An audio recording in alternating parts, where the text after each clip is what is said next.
distinguished guests, ladies and gentlemen, it is my honor and pleasure this morning to be part of this interesting discussion forum that will focus on tracking progress of our commitment to Bonn Challenge and related regional initiatives such as FR100.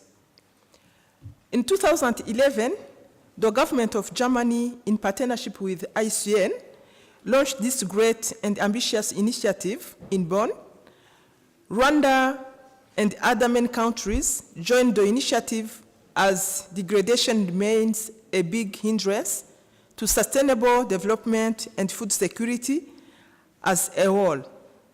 By depleting our soil due to erosion, economic activity suffer from this. In 2014, Africa launched the FR100, which aims to bring under restoration 100 million hectares as a contribution to the Bonn Challenge target of 350 million hectares.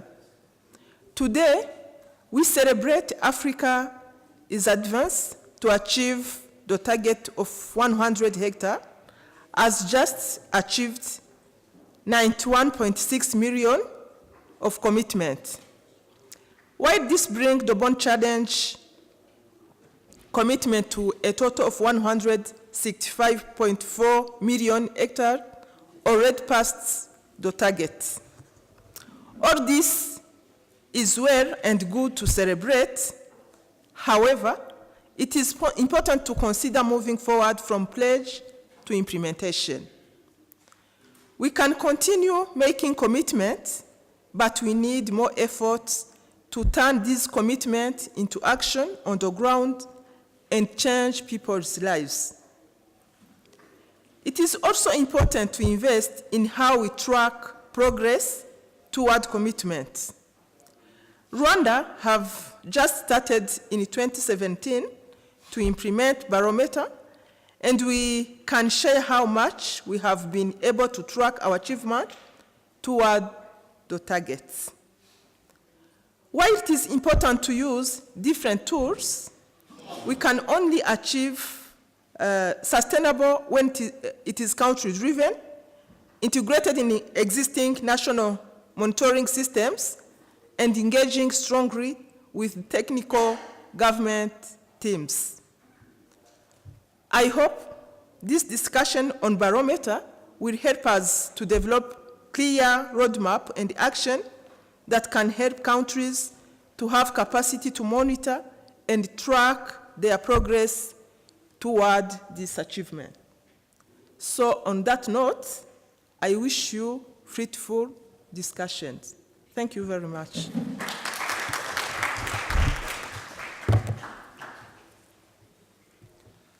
Thank you very much, Honorable Minister, for the opening speech, which again highlights the importance of tracking and monitoring. How do we achieve our commitments? Allow me to briefly talk about the structure of the session. After the opening remarks by the Minister, we will have two presentations. Don't worry, this session we don't have too many. We have just two. One will be an introduction to the tool, the Barometer. What is it and how does it work? Which will be presented by Assumpta. Assumpta is a Barometer lead from the IUCN team in Eastern and Southern Africa. And that will be followed by a presentation from Mugabo Jean-Pierre, who is the head of forestry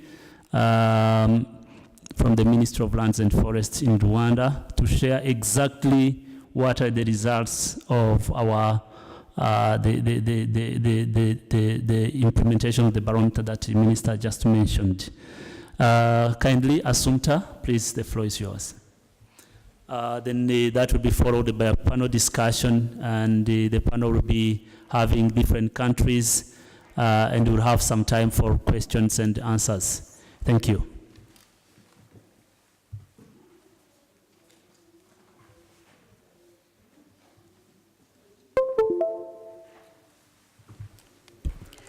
Good morning, everyone. I am Assumpta, as Charles just mentioned, and I'm going to take you through the barometer, how it works, and what type of information is needed.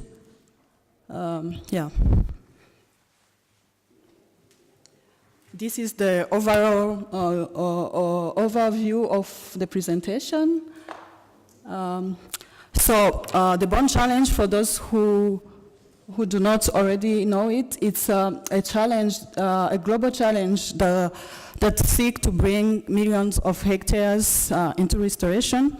So it will bring 150 million hectares into restoration by 2020 and 300 million hectares by 2030. The Bonn Challenge, it's a challenge that many countries and other pledges have committed to, and since 2011, 56 entities have already pledged to restore 168.9 million hectares. Pledges are increasing their focus on implementation and especially on measuring how they are achieving those pledges. So the barometer, it's a tool which can be used universally to track those the pledges, and it can accommodate different type of data, but that can be assessed at the global level. So the core principle of the barometer is that it is flexible. As I was saying, it can accommodate a wide range of pledges and different contexts, as the contexts are different in different countries and entities. It minimizes the burden and effort to report, as already some of the indicators are being monitored in other pledges, or in for example, for biodiversity or for climate change. So it is already being reported within the countries. The tool also empowers, as it allows the countries or the pledges to identify the different gaps that exist, and it is something that can be used by governments or other Bonn Challenge focal points, depending on the type of pledges.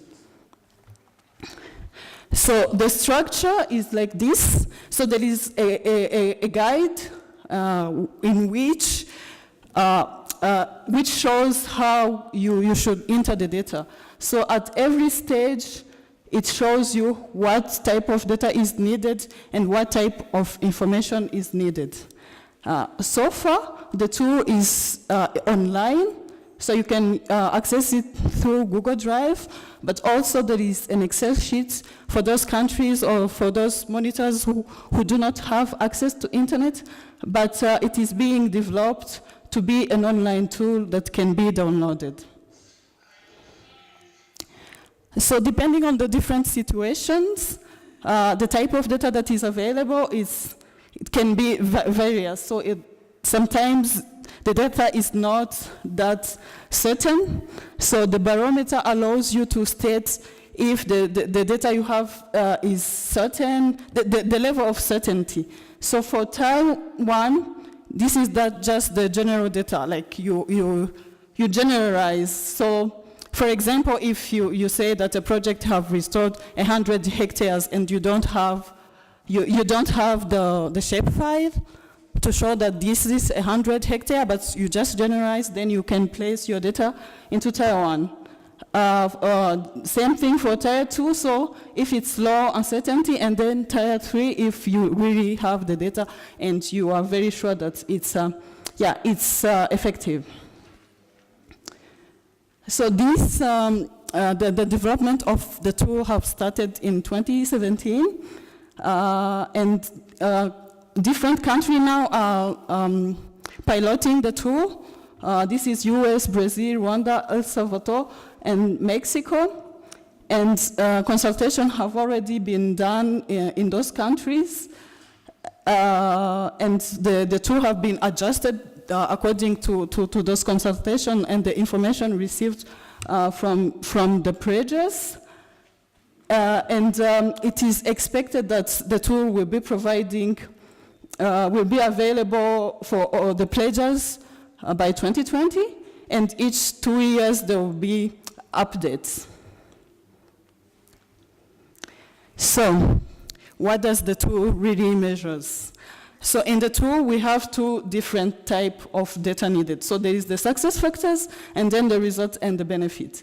In the success factors, this is where you put, I would say, like the input to landscape restoration in your country. So all the policies, all the funds, the finance that is available to implement restoration activity, but also the techniques, the plannings, it's in this category. And afterward, you enter data which show the result of restoration. So the hectares that have been restored, the climate impact of restoration, biodiversity impact, and socio-economic impact. For now, we only measure job created by restoration, as socio-economic sometimes it's hard to measure. So for the success factor in the policy and financial flow, so we input policies and commitments or plans or strategies that facilitate the implementation of FRR, mostly those which have been enacted or adopted or revised since 2011, since the commitment started in Bonn. So for each policy, the type of information you provide is like you say, this is maybe a forestry policy, then you describe it. Then you also include the institution that is responsible for that policy. And then you do an assessment. So that assessment is rating the extent to which this policy has been implemented or enforced. Same thing for the financial flow. So in this tool, you enter the data that show domestic and public expenditure that have been like the money that have been put into restoration, but from the public sector, from the private sector also from international donor, and sometimes also from non-profit organization. So the assessment you do is that you rate also the level of funding in relation to the amount considered necessary to achieve the commitment. So per each country there is, if you pledge to, for example, in the case of Rwanda, 2 million hectares, there is a certain amount that is linked to that commitment, and then you measure how far you are in terms of funding. So for the planning, you list all information that is related to the plannings, the different approaches that already exist, like the landscape opportunity assessment methodology or the land degradation neutrality target settings. Those are the ones that exist already, but sometimes also at country level there are other methods or approaches that are in place to help the planning. You also briefly describe the application or the tool or the approach and indicate the geographic scope that tool or that approach can cover. For the monitoring system also, there are existing planned monitoring system relevant to FRA in different countries. So most of the time in the forestry ministry or department, there is a monitoring tool or system that is already available, but also in other different institutions. There are those type of monitoring system, but also there are existing like global monitoring system that country may be using to monitor the implementation of FR. So you list also them here and describe what the application does and also indicate geographically what it can cover. For the barometer assessment, you can also measure the technical capacity of, I would say, you rate the current level of technical capacity to plan, to implement and monitor FR. So at country level, you can show how far you are in terms of planning and the implementation, but also indicates like the technical issues that you are meeting that hamper you to achieve the commitment. For the results and the benefit, then you start by the hectares that you brought under restoration, of course. So you indicate the hectares brought under restoration, and you indicate, as I previously said, the tier in which that information falls on. So if it's a general, if you're not certain, then you can put tier 1 or 2, but if you have the data and the shapefile, then you can put tier 3, that you are very certain that this is the area that have been restored. Another important aspect is that you select the type of FRR introduced, like what type of FRR activity have been implemented. Is it agroforestry? Is it terraces? Is it woodlot? You indicate the type of FRR that is linked to the type, to the hectares you mentioned. For the climate impact also, you include the total cumulative tons of carbon sequestered through FRR activities. You also indicate your level of certainty. And another aspect also maybe for the hectares, this most of the time is linked to other existing commitments, like the Aichi biodiversity targets. For the climate, most of the time this type of information is already available in the UNFCCC reporting, as countries are already reporting on this, so you don't have to start from scratch, and you have also to be consistent in the reporting so that, yeah, at country level reporting is the same.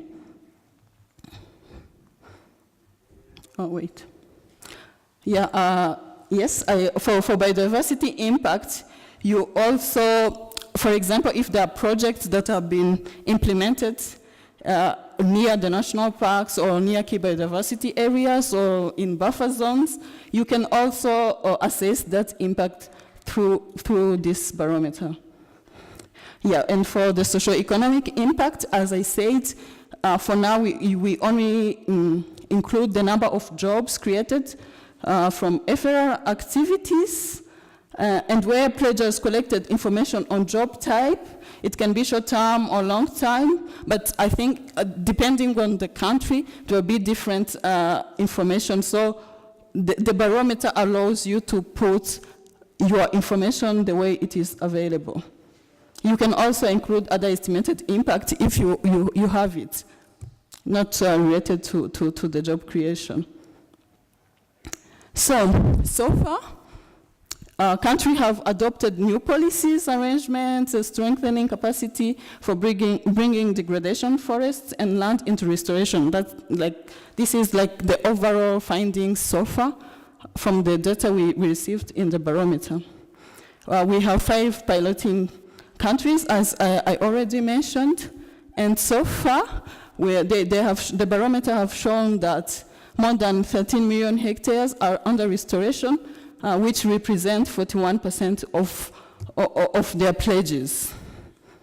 Other non-pilot jurisdictions are keen also to participate in the reporting. Sometimes this is the case of India, where they reported 9.8 million hectares brought into restoration. And in Pakistan, they have already achieved their commitments.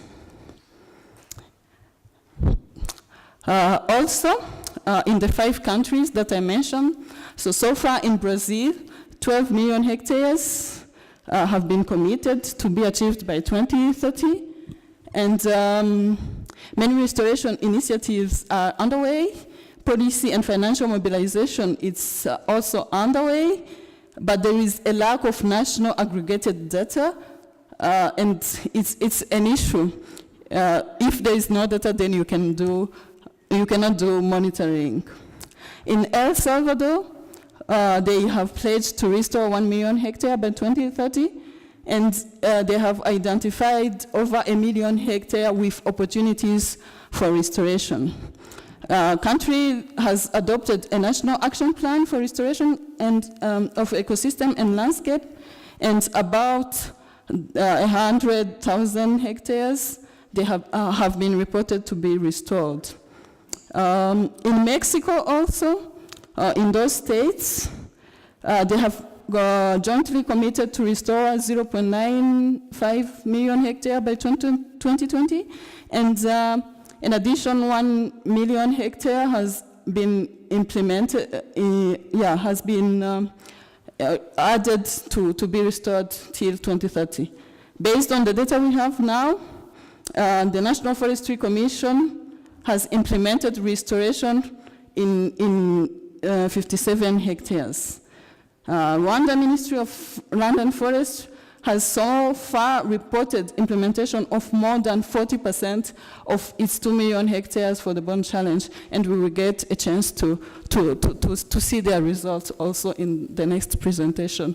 For the US, 12 million hectares in the 15 pledged by 2017 has so far restored, and you can see the type of restoration. As I was saying, it's different depending on the country. So there is removal of invasive species, improving habitat. So it can range from different activities also.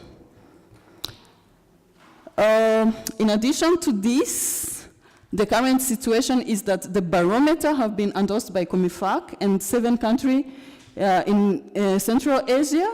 And from this week, also, AFR 100 is considering this barometer as something that countries and other pledges can use to monitor FRR.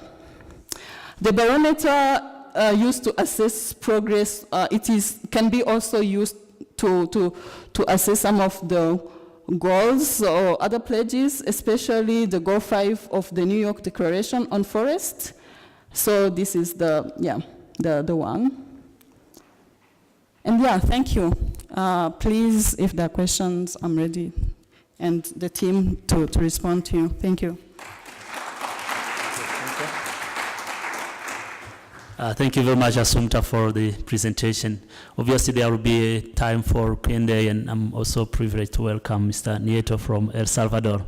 That's a very long travel, you can imagine, and welcome, Mr. Nieto. Nice to have you this morning, and Nieto will be on the panel just to share what is happening from El Salvador point of view. Allow me to welcome Mr. Jean-Pierre Mugabo, the head of forestry from the government of Rwanda, who is going to present a brief presentation, just show Rwanda applied this tool and what was the results.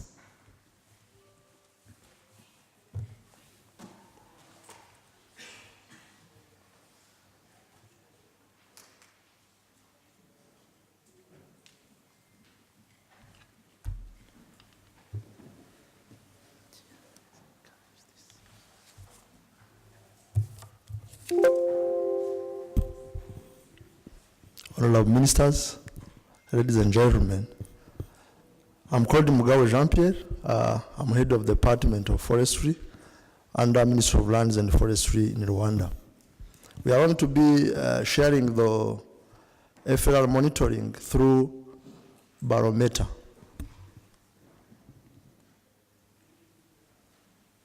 As we all know, worldwide we have pledged 150 million hectares of degraded land to be restored in 2020. And then we have also pledged 350 to be restored in 2030. But in Africa, we have pledged 100 million hectares. But where we are now in Africa and worldwide, we are at 165.4 million hectares as pledges at this time. We know that we are even beyond the targets of the pledges. In Africa, we are at 91.6 million hectares, which is equal to 91.6 under IF100. I see that we are on track, and we'll be able to achieve the targets in 2020. In Rwanda, we are contributing 2 million hectares on those countrywide and worldwide. But when we are saying Barometer, what do we monitor in Rwanda? What do we really monitoring from the pledges into action or implemented actions? We monitor lands. In biophysical, we monitor lands. We monitor hectares and ecological benefits. We also monitor socio-economic factors, including landowners, which includes also public and private people, and also socio-economic benefits from those lands.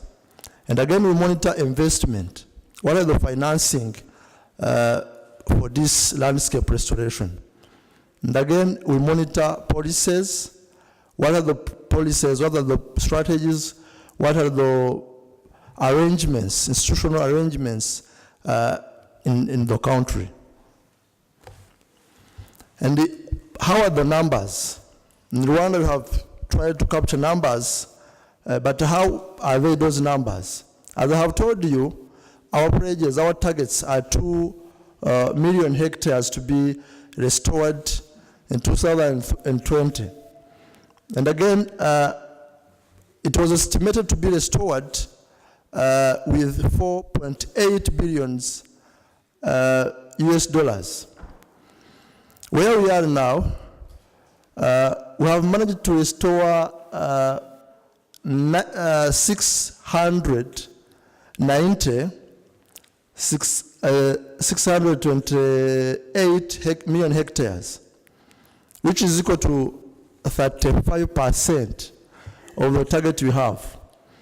The country has invested more than 612 million US dollars. But how are the contribution countrywide? What is the contribution of the government? What are the contribution of the donors and donors and NGOs, even private people? The government have invested more than 44% of the total budget injected in landscape restoration. And again, the donors through government, there are donors through government channels. They have invested, it's equal, it's normally it's the equal amount, 44% of the total investment. But there are also other donors, the investment from donors. I'm talking about the NGOs. They are about 10% of the total investment. And again, private people are also investing, but the real amount are up to 0.04%. The country has tried to monitor the on-ground actions, and we conducted what we called a stock take exercise. These are the different projects that are being on ground, and you see this is the western part of the country, and the other part is the eastern part of the country. And from that figure, from that map, we can see that we are able now to orient our actions. When we see that western part of the country has financed well, but the other dry part of the country, eastern province, it is where we need more efforts to be for restoration.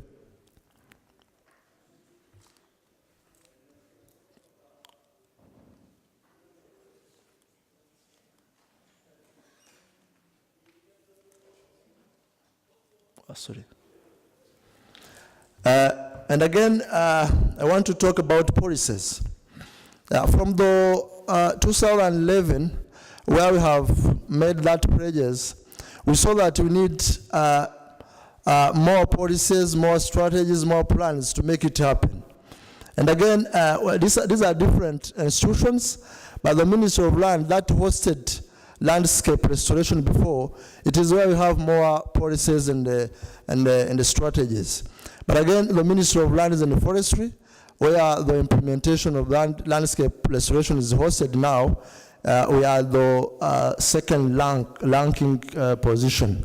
We have also strategies and and the policies that were drafted and developed, even approved in the Ministry of Land, the Ministry of Agriculture, and also in the Ministry of Infrastructure. It is where we have more contributing strategies and policies that are really contributing to the landscape restoration. Here we have the financing.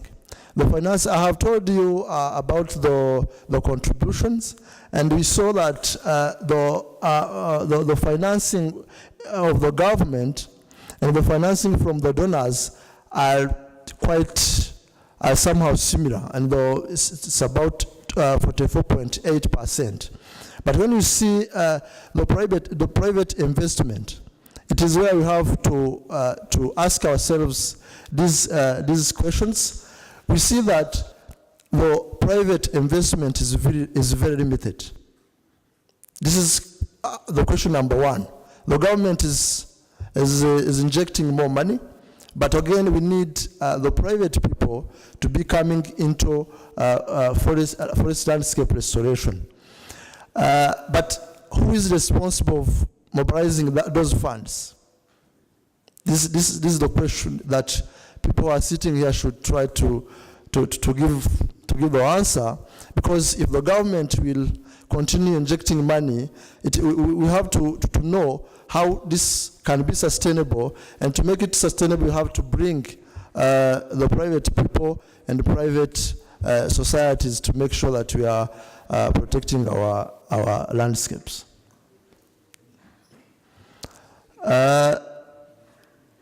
This is where Rwanda has tried to restore the protected lands. You know that we care about biodiversity, and to make it happen, we should look after our protected areas.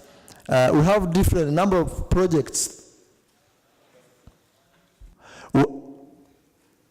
We have quite a number of projects that are being undertaken.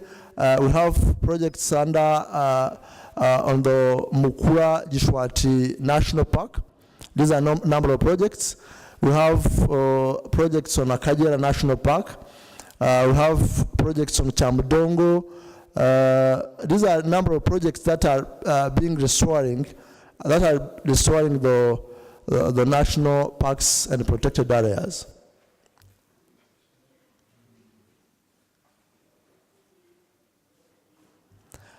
And in the Barometer, we are also trying to monitor the jobs created by landscape restoration initiatives.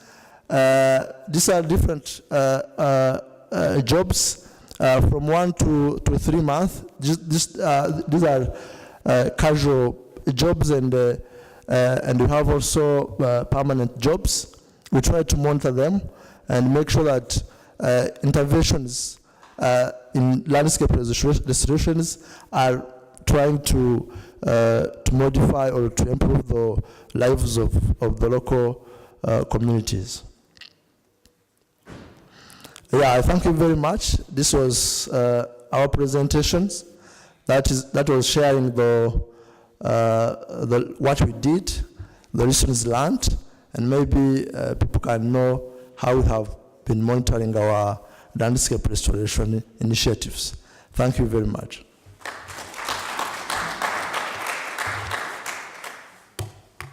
Thank you. I'm sure there might be burning questions here and there. Please write your question down, and I would like to make the session more participatory and interactive as much as I can. We are running the session until 10 to 11, I was told by Thomas, which is great. So we still have about 40 minutes to go. In the 40 minutes, I would like to invite some panelists, and this will be people who are going to share more of what is happening, but also be able to respond, react to some of the questions we have. Allow me to welcome Mr. Nieto. Nieto is from El Salvador. As I mentioned, he will tell us more about the institutions he comes from, but he will also tell us some more interesting forward-looking thinking that really entire call upon our attention. Mr. Nieto, welcome. Please join the seat over there. We also have, please, it's a free seat. I'm also privileged to welcome Margaret Ada. Margaret Ada is the Commissioner of Forestry from the government of Uganda. Please welcome Margaret Ada to join the panel. I'm also happy this morning to welcome Mr. Stuart Magnus. Stuart Magnus is the Global Director of Nature-Based Solution Group from the International Union Conservation of Nature. Please welcome Mr. Stuart. Let me probably take this opportunity, Stuart, to ask for what we call an exception this morning. IUCN want at least 50% of balanced panel, ladies versus males versus female, and I would probably ask that our members who are here and we voted that resolution in the Congress kindly allow me to bridge that this morning. I will also welcome Dr. Chilima Clement from the government of Malawi, the Director of Forestry, who will also join the panel. And then finally, Mr. Julien Noer from the government of Madagascar to join the panel. So I will...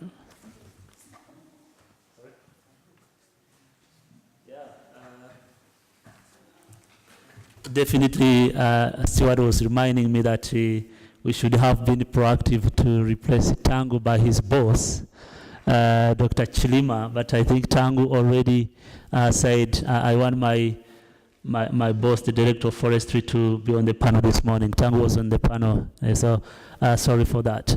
Thank you very much. And we have, as I mentioned, 40 minutes, so we'll try to use 25 minutes of a round of intervention, and then I will throw back into the audience another 20 minutes to ask questions or make comments. And I asked my colleague to take a couple of action points or burning points that may remain. We may come back to you to respond that. So let me start from Margaret, obviously privileged lady to be amidst this panel. Margaret, the government of Uganda preached to the F100, the Bonn Challenge, and I know there have been a lot of work done, and can you please share how is Uganda doing that, and how are you monitoring, tracking your progress? Thank you very much. Good morning, everybody. Just to give a short background, my name is Adata Margaret. As I've been introduced, I'm the Commissioner for Forestry, heading the Forest Sector Support Department in Uganda. I would also want to recognize and introduce my colleague, one of my senior forest officers, Mr. Bob Kazungu, who is here with us. So for further interactions, if you fail to find me, he's there.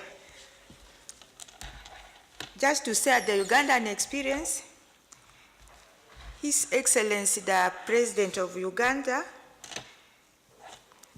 placed our contribution to the Bonn Challenge during the Climate Change Summit in New York in September 2014.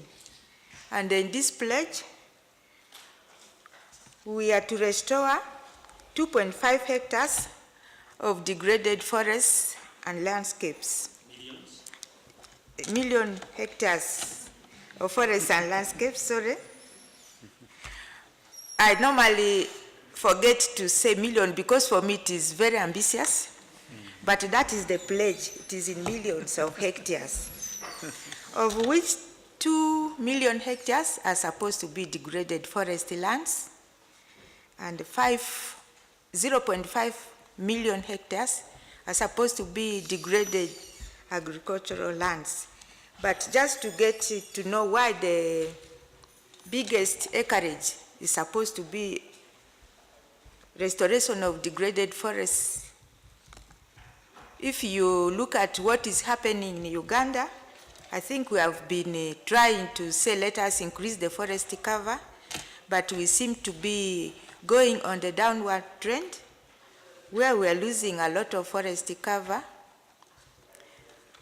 at a rate of about 200,000 hectares annually. This is a very big and a huge loss. So the focus of our restoration, the emphasis is on those degraded forest lands, but also we recognize it's not only the forests, it is the livelihoods, which are impacting a lot of pressures on the forests, and that's why we are having a lot of loss of the cover.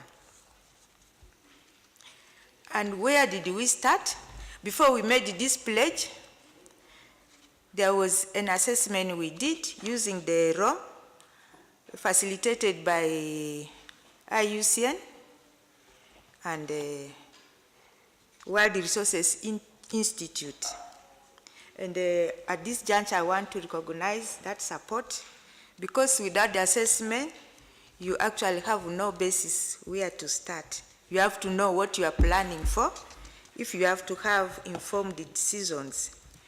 So from the assessments, we identified the restoration opportunities for the country and came up with the 5 major intervention areas, including sustainable management and the restoration of natural forests, development of plantation forests, especially at commercial level, to remove the pressure from the natural forests and also provide the required products from forests and the tree resources.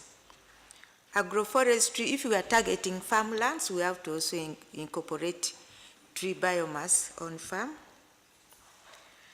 Just to mention, these are the key ones, but of course integrating the livelihood opportunities in all these intervention areas. In terms of policies, we have very ambitious, we have supportive policies, sectoral, specifically for the National Forestry Policy of 2001, which is guiding us. We also have other priorities and the plans, very ambitious targets too. In Vision 2040, we aspiring to revert the forest cover from the current 9% of the land cover back to 24%. But look at the time frame and what work needs to be done. I say it is ambitious, but I think there is some bit of desperation. We know that if we don't do something, it is really we are going to lead into a situation which will be difficult to reverse. Also in the National Development Plan 2, we want at least to revert the cover to 18% by 2020. We have about 2 years now. How are we going to make that miracle to move from 9% to 18% within the remaining 2 years? We have our nationally determined contributions to adaptation and the mitigation efforts to address climate change issues, where we're emphasizing restoration of forests and the sustainable forest management. So you can see that is where we are in terms of plans, and the policies and the laws are supportive too, but we also realize we need to review them, taking into account the emerging issues, including growth in the population. I think Uganda is one of the countries with the highest growth rates in terms of population. We have in-country monitoring systems in place. What we have in the Forest Sector Support Department is we establish a spatial forest information system. This is supposed to give us both the coverage, tracking the changes, and also giving us information to make administrative decisions. So that system is there. But you can see the emphasis is on administration for us as the overseer of the forest sector. We also have other systems. We have the NFA mapping and the GIS lab and the facilities, which we rely on a lot. Other facilities are in the training institutions, especially Makerere University. We partner with that. And actually during the ROM, we also brought them on board. During the readiness stage, we indulge into preparation of the packages which would make the country ready. And one of them is establishing the MRVs for the country under preparedness stage. And as I speak, the system is almost ready and operational. Those are the few systems we have in place. Thank you very much, Commissioner. That's very, very inspiring. I think we can see already the needs for really trying to continue drive that monitoring towards other indicators, the socioeconomic and etc. Thank you. And allow me to immediately go on your right and obviously go outside Africa a little bit. I will come back to Africa shortly. And ladies and gentlemen, let's hear from El Salvador. Mr. Nieto, can you in 5 minutes? Obviously, I have got some cards to remind you that you are just remaining with either 1 or 2 minutes. Please let's respect that. And if you can share from the El Salvador point of view. Okay, thank you very much. Good morning to all. Apologies for being late, but the road was very, very large outside. First of all, I want to thank all of the organizers, and I want to explain about the Central American Integration System. In fact, I'm a Salvadorian citizen, but I'm serving to the Central American Integration System. We have a regional treaty created that creates the regional integration system with 8 countries, including the Dominican Republic. Regarding El Salvador, and that is a common point with all the countries in the region, all the countries have defined a climate agenda with priorities such as restore and conserve biodiversity, reduce countries' vulnerability associated with forest degradation and tree cover loss in critical areas, ensure water supply, which is a problem most for El Salvador, but for all the countries is a problem, reduce soil degradation, enhance livelihoods, and all of the countries have national plans for reduction GHG emissions related to agriculture, forestry, and other land use, commonly known as AFOLU. The countries have made significant progress in these priorities, in the legal and policy frameworks, economic instruments, and technical mechanisms. All the countries in Central America, and El Salvador was one of the leaders in this initiative, have joined to the Bonn Challenge, making ambitious, as the colleague was saying, but I think realistic pledges, and therefore a robust system to provide information about the progress is a regional need. I think that the countries joining to the Bonn Challenge has been a key factor to accelerate the restoration commitments.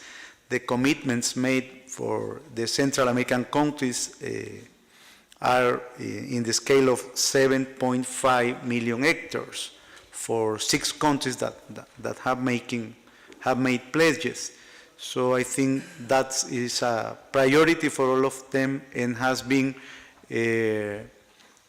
even included in the NDCs that all the countries have presented. That would be my point to start the discussion, and I will be happy to share with you all ideas regarding that. Thank you. Thank you very much, Mr. Nieto. That's very inspiring that in El Salvador and Central America, they have a regional way to really track and follow up and understand the changes. And that's actually brings me back to Mr. Julien Noel. And I know Madagascar has been one of the countries in Africa really on the forefront of this process by doing a lot of strategic planning. Mr. Julie, I know you really did great planning and you are moving forward, and feel free to respond in French or any other language as you feel comfortable. How is the monitoring going in probably less than 5 minutes, if you could share? Thank you, Charles, and hi, everyone. Don't worry, I will try to do it in English so that, we can save more time. To introduce, I want to share with you that for Madagascar, in terms of the process of FLR, if we try to monitor in the progress, I can say that the light indicator is very green in terms of the preparatory activities. I mean, we have done the ROAM, we have the national strategy of FLR, and last time we have also the identify where is the landscape, priority landscape for the 4 millions of our pledges. So in this case, maybe we don't need to make the monitoring, but we know that already everything is done well. But right now we are trying to prepare some analysis on terms of data that we need to use to set up the initial situation of restoration in Madagascar. So we'll try to use those data also for monitoring the achievement of activity after that. So right now there is some activities linked to the approach to make more information, more than the result of the ROAM assessment, by using more accent in terms of ecosystemical functions. I mean biophysical, economical, and social data. So there was someone from IUCN which is working in Madagascar, Radhika, and we have a lot of exchange about barometers. So we are trying now to see the type of data that we have and that we need. And we are seeing which is the needed of the BCB, I mean the barometer, the Bonn challenge barometers, and to make adaptation if necessary to set up the system for monitoring our FLR activities. I mean mainly in terms of impact of restorations. I think that there will be yet more discussion on this kind of assessment in terms of impact, that I've already tried to see some format of the BCB, and I think that we can put our data to make it work in Madagascar. So the fact is, the big challenge that I want to share with you is that even at the national level, there's already a problem of data format. For example, from its NGO, they are their own format. And also for all sectors, we have the same problem. The first step is just to make an harmonized format and adapt it to the barometers, and maybe next year we'll try to make already figures of our situations in terms of monitoring the process, and also throughout the operational actions in terms of forest landscape restorations. So that's all. Thank you. Thank you very much, Mr. Joe. That's very, very informative, and obviously the challenge of many formats, many systems can be a challenge, and it's good to probably learn from different systems. And Mr. Dr. Chilima, thank you for being on the panel, and I have been very much impressed by your progress in a very short time from your commitment last 2 years in 2016. Can you tell us now what is the drive on monitoring? How are you going to track your progress towards your commitment of 4.5 million hectares? Thank you very much. Tango is here. Actually, in Malawi, we have a team, a sectoral team that's working on restoration. Tangu and myself are the focal points. So if there are any questions, she will help me to answer them. But yes, we pledged to restore 4.5 million hectares. After the pledge, we developed a strategy. We have a national forest landscape restoration strategy, which is multi-sectorally developed. And from the strategy, we've done so many things, including using the ROM. We've identified areas that require restoring. And that's when, in fact, that's how we came up with the figure of 4.5 million. Now, 4.5 million hectares is quite ambitious, because the country is just about twice that size. But we think we will manage.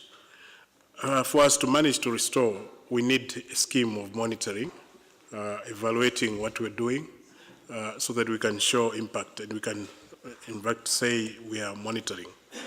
The scheme that we've developed, we have a framework. We think it will help us to communicate results and outcomes of the operations of the activities that we'll be carrying out. This is key to continue to win support and the momentum that we've started.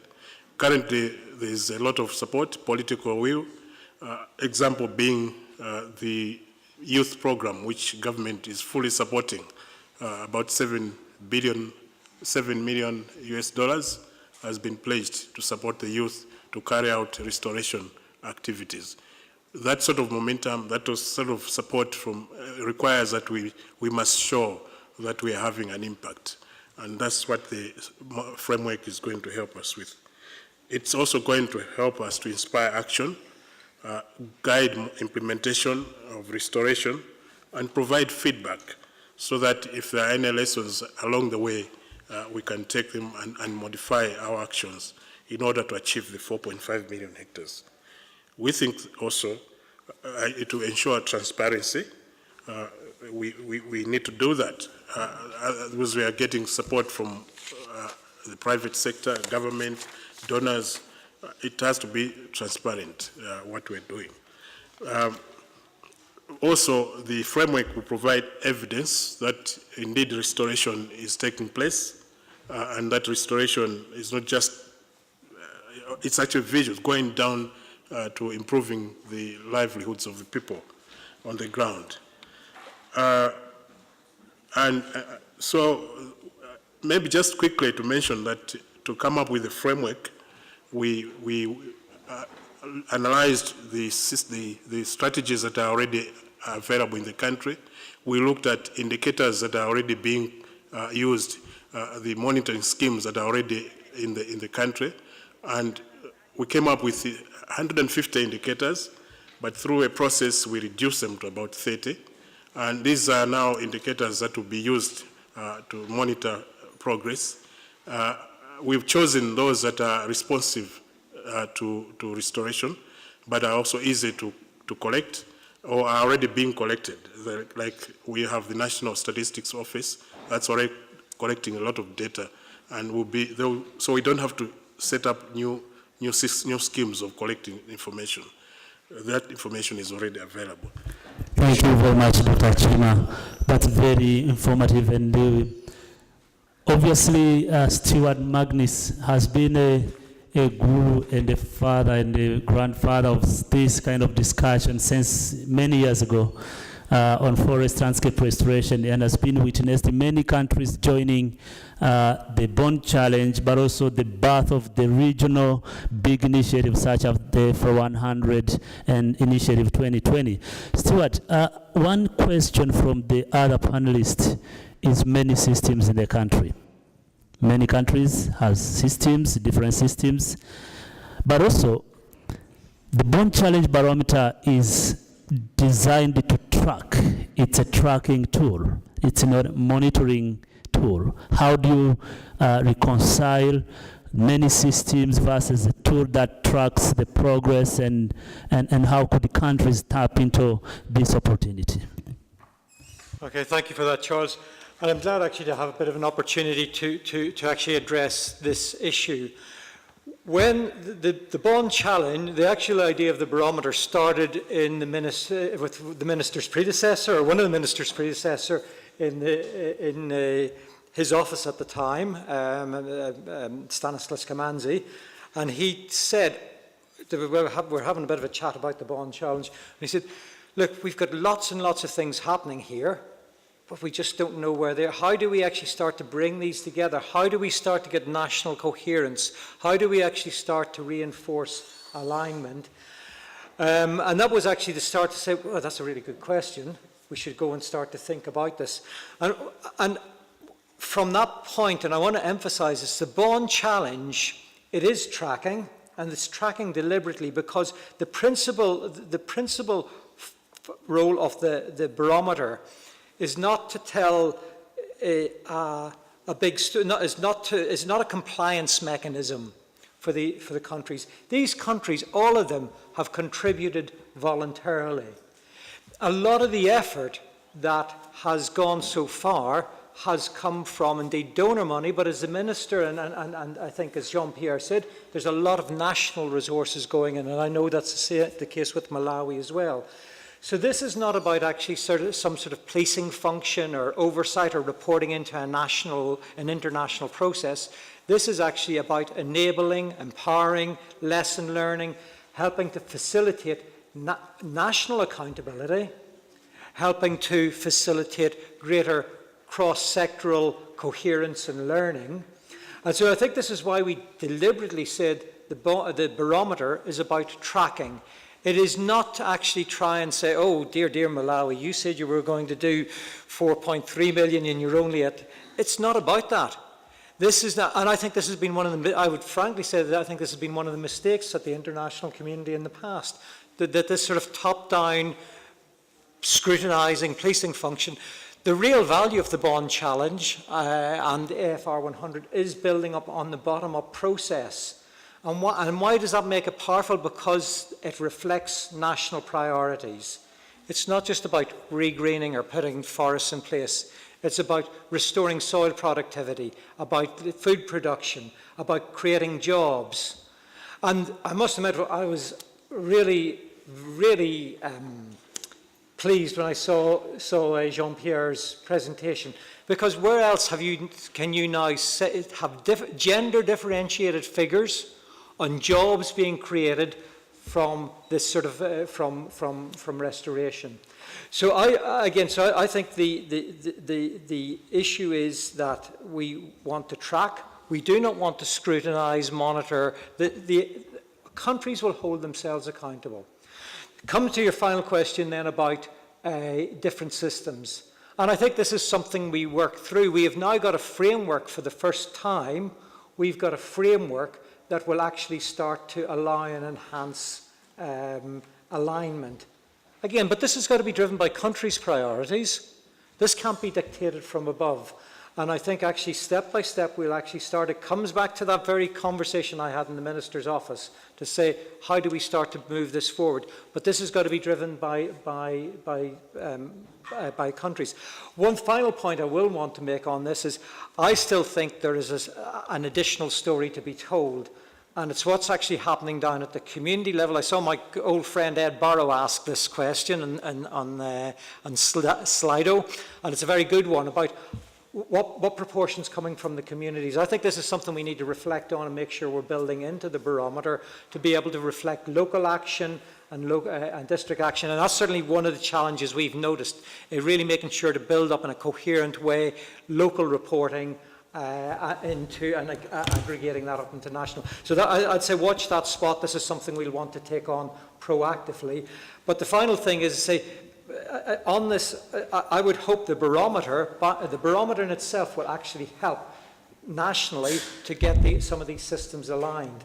And that's what I say, that's one thing we started with, both the barometer and the Rome methodology. We came in and said, with Rome was, let's work with the data that's already there. The reason we've been able to roll Rome out, countries have been able to roll Rome out, is because we haven't said you've got to be forced into this particular template. We started to work with the information that's there, and that, I think, is you're now starting to see progress not only in pledges, but in actual real delivery and action on the ground. Thank you very much, Mr. Stewart. Allow me to open the floor to the audience for questions and clarification, and I would like to invite Mr. Jean-Pierre Mugabo to join the panel in case there are questions for the particular Rwanda. So the floor is yours. Questions, comments, and answers, and if you could obviously also start going towards what could be the action points to roll out this tool in different countries. You have the mic in front of you. If not, they will get you a mic. I'll take the first round of 4 questions or comments as we move forward. I see my colleague from Madagascar. Go ahead. Thank you very much. I have just one question about the indicator 1.6 about hectares under restoration. Are we speaking about the realization or on impacts? Because as you know, if we are restoring, for example, 1,000 hectares, it is very easy to do the plantations, but after the survival may be 30% or 10%. So how can we really monitor the impacts of our actions? Thank you very much. Thank you. Please say your name and your question. Morning, I'm Victoria Gutierrez from WeForest. I had a very similar question about how the various countries are reporting or aggregating these hectares brought under restoration. Whether we are looking at landscapes that are being aggregated, and if that's the case, how have different countries defined these landscapes? Thank you. Thank you. I have one from Roberto and then one from one person before Eddie. Thank you, Charles. My question is just Mozambique just pledged for 1 million hectares, but we just concluded our assessment recently, and we are not yet implementing the barometer. My question is that, considering that restoration is a process, it's not an event, how does this barometer capture that phenomenon? Thank you. Thank you. Hello, Rosa Roman from CIFOR. Thanks everyone for the presentations. And this is a question for countries that are implementing their restoration pledges. I'd like to know how these countries are connecting their restoration pledges with their NDCs. So for their mitigation commitments for 2030, and what are, in your opinion, the difficulties of linking these two commitments? Thank you. Thank you. I would welcome the last question for this particular one from Edward Barrow. Thank you very much. I just want to build on Stuart's comment a bit. How do we measure, or in the barometer, who does the restoration? Because I'm very concerned with it. I would challenge you, most of the commitments are government-led, as they should be. Most of the reporting is government-led, as it should be, but government should be facilitating and enabling local-level action. Example, here we are in Kenya. A few years ago, Turkana pastoralists restored 30,000 hectares of forest. How do you get that into the barometer? So that it respects local level empowerment and rights, but 2, it has not been dominated by outside influences. I would allow the panelists to respond. I would think the first one could go, the second, but let's stick to key points responding to the questions and move forward.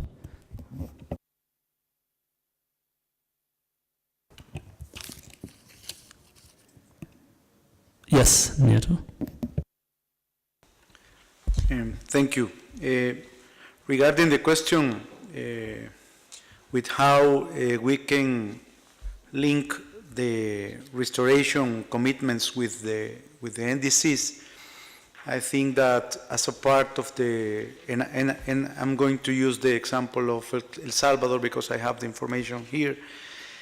They have developed a monitoring system with support of different institutions, and they have defined different techniques and different initiatives, and they have defined the potential for restoration that have different areas of the territory.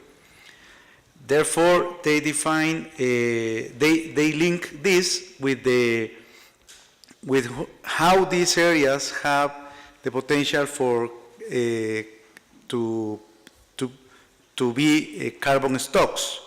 So they have defined these priorities in the adaptation sector, but also they have the capacity to measure how many tons of carbon would be captured with the activities. And I think that is one of the ways that the countries in Central America have gone to, because they are making commitments with in the NDCs, most of them related to adaptation, but also they have the interest to measure the carbon stocks and how they are capturing with the restoration programs. That would be my Thank you very much. contribution to this. Next speaker. Very straight to the point. Thank you. I just want to comment on the observation on how we are linking reporting on NDCs with the restoration initiatives. In case of Uganda, I did point out that when it comes to restoration, we have, especially in the areas of forestry under the NDC, we are looking at management of natural forests and also restoring the degraded areas. But this one has to be monitored. We have our national performance assessment frameworks, especially for the environment and natural resources, with the very clear indicators, and these indicators are linked to the MRVs that are being developed under RED for tracking and monitoring, especially with regard to the carbon stocks that we're establishing under the restoration initiatives. That is well aligned. Now the other question about who does the restoration, government makes the pledges, yet the actions are on ground. I should say that all of us are involved in deforesting and degrading the forest. Therefore, morally it is right that all of us also restore the degraded landscapes, especially the forest.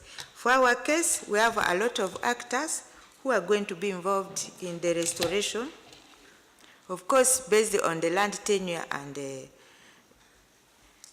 the mandates, and also the roles and the responsibilities played. For the forests in the protected areas, we have the National Forest Authority that will lead, of course, in partnership with other players on restoring the forests in the Central Forest Reserves. In wildlife protected areas, it is Uganda Wildlife Authority in partnership with the other actors. But communities are the center of it, but they are the ones also whose livelihoods are most impacted. Private sector is very key in the case of Uganda, especially now with the ongoing restoration initiatives. When it comes to financing, they are the biggest contributors to those efforts. Of course, government continues with its role to mobilize resources, to do technical support, and they provide the overall oversight.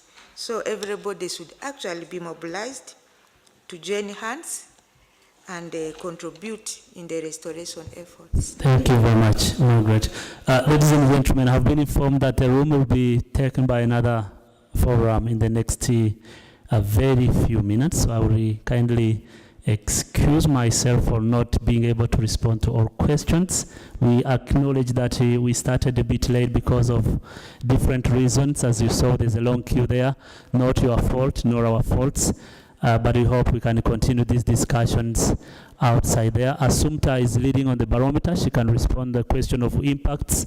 How are we getting there? But also remember, this does not replace other monitoring systems that are in the countries. That's very important that we need to know.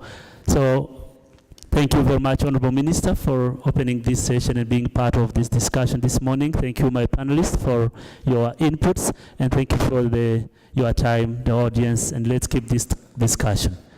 Have a good day. Enjoy the forum.